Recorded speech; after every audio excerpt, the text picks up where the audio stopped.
Hello. Hi, Lynn. This is Cliff from the Bullets, phoning in to do the interview for the Lynn Amsterdam show. Oh, hey, Cliff. How are you doing? Doing fine. How are you doing? I want to thank you very much for being right on schedule. Well, it's only good manners to show up on time, buddy. Now, Cliff leads a very charmed life. He's living in sunny California. He's got a real hot wife, and he's in a hot band. Do your days get any better than that? Lynn, if I told you they got any better than this, you'd think I was lying to you. Can you tell me who is in the Bullets? The Bullets primarily consist of myself and my songwriting partner Dave McConnell, and we've been hanging out in the clubs and the bars and the backyard barbecue now for a little over 30 years. Now, Cliff, I've been to your website, and you're listing yourself as country. I feel the Bullets are a whole lot more. We're listed as a country band, Lynn, but that's mostly due to default because it's the most generic genre to put our music in. We're really more of an R&B type, Buddy Holly type band. Do some pure country, but we don't do a lot of it because Dave really doesn't like to hear me yodel. Can you blame him? There seems to be a big 60s influence on your music. Now, do you have a personal favorite band from that era that you feel has influenced the Bullets? Well, my personal favorite from that era, the British invasion era, has always been the Zombies. Tell Her No, Time of the Season, She's Not There. I think they're probably one of the most underrated bands that ever was. While they were overshadowed by the Beatles and the Rolling Stones, they were tighter, better melodies, more jazzy, bluesy type band, and their album Odyssey and Oracle is actually better than Pet Sounds or Sgt. Pepper's or some of the others that really get the acclaim. But some of the others that were our favorites, bands like Ched and Jeremy and the Dave Clark Five and Gary and the Pacemakers and just about any British invasion band that came out. And then in the latter stages, really like music by guys like Gary Puckett and the Union Gap, all the way to Bobby Darin to Jim Croce. So while there's a lot of British invasion influence, we try to throw a little bit of everything into what we do. Cliff, I understand you had a chance to meet one of your musical heroes, Rod Argent of Zombies fame. I've actually had a chance to meet Rod Argent and Colin Blunstone several times, and their lead guitarist Keith Airy is a fairly good friend of mine. We've had many a drink together. One of the stories that Rod told me not too long ago was that his song Tell Her No, which is my personal favorite song of all time, is in the Guinness Book of World Records for having the word no in it more often than any other song. So inspired by this, I wrote a song called A Fine Pair, which recently peaked at the #1 in the country pop charts. And I chose the word baby to just see how many times I could mention the word baby in a song and kind of give it a 60s type flavor. And it was kind of my challenge and my tribute back to the 60s sound. Now, I understand some of your history includes a stint as a disc jockey. Yeah, Lynn, when I was trying to get through college, one of the things that I did, I was a disc jockey at a local radio station. During that time, I remember the program director came in. This was right after The Hustle was really big in like 75 and 76, and he says, I've got this new record. It's they're calling it disco. So we gave it a listen, and I told him, I says, this stuff is never going to fly. And he said, are you kidding, man? This is going to be the biggest stuff since Elvis. And it turned out to be pretty big. I don't know if it ever was bigger than Elvis, but it helps explain why I'm not a disc jockey. One of the reasons I wanted to try to give jockeying a try was because back when we were in high school, Dave and I, by a series of hit and miss, happened to become acquainted with the Wolfman Jack.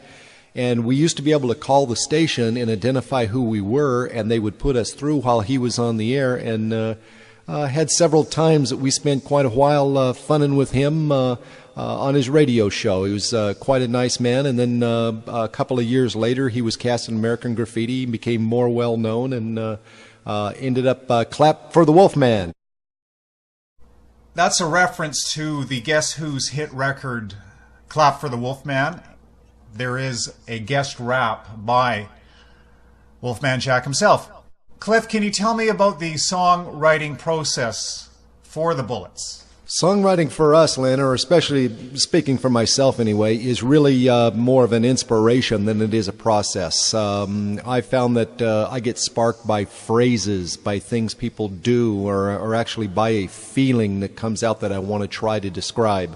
And I've found that most every song that I've written, which is now around 55 songs, generally are written in a couple of hours, because once it hits, once the spark is there, it generally flows pretty easy. Do you have a hands-on when it comes to the production of your recordings? Well, yes, Len, not are we involved. We are the production end of our recordings. It's very basic. Recording is done up into an MR8 multi-track recorder, through a Behringer mixer for the vocals with SM58 mics. Even the drums are done in the worst possible way, which is just open air with one and maybe two mics. This is shocking. Then I try to master it as good as I can directly from the MR8 onto the Cakewalk program sometimes, and then straight up onto the MP3 site. So what do you think of the internet, and specifically how the internet is now a tool for the indie musician?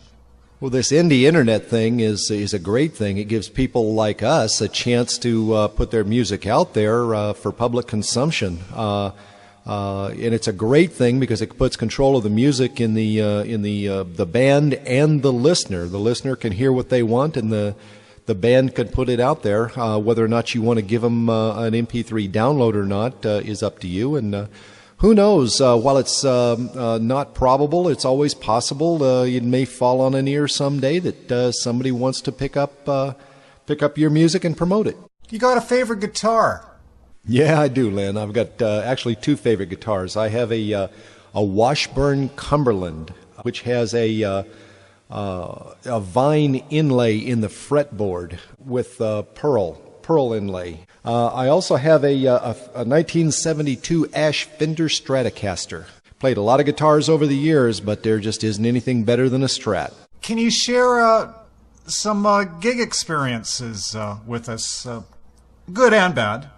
We opened a mall one time in the mid-'70s, and they asked us to play out near this fountain in the middle of this enclosed mall, and this was new back then. So here we are, just a couple of young guys playing, and that actually led to another gig where we played a fireman's graduation ball.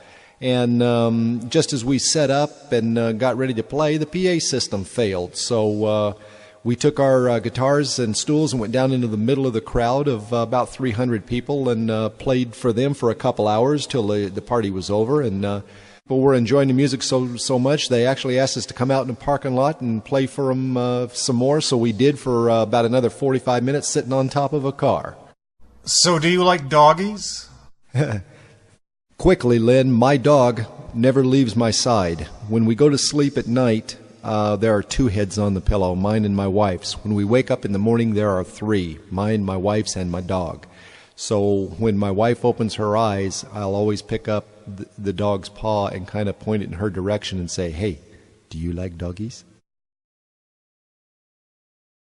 Well, that's a wrap. I'd like to thank Cliff Hitchcock from the Bullets for dropping in. The Bullets are on the top of my playlist and should be on yours too. Len Amsterdam Show, broadcasting from Canada, heard worldwide. Hey there, you looking for a good time? You want thrills, chills, and unparalleled excitement? Well, sorry about that, folks. All you're gonna get is us. The Bullet Band welcomes you to the Bullets Desert Cafe, a place where anything can happen, a place where anything usually does.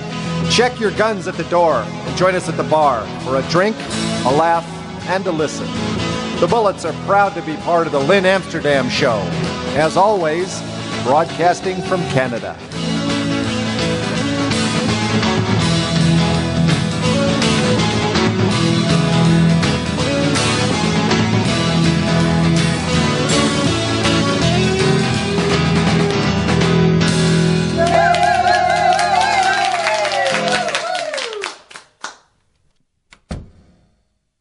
Hey, you like doggies?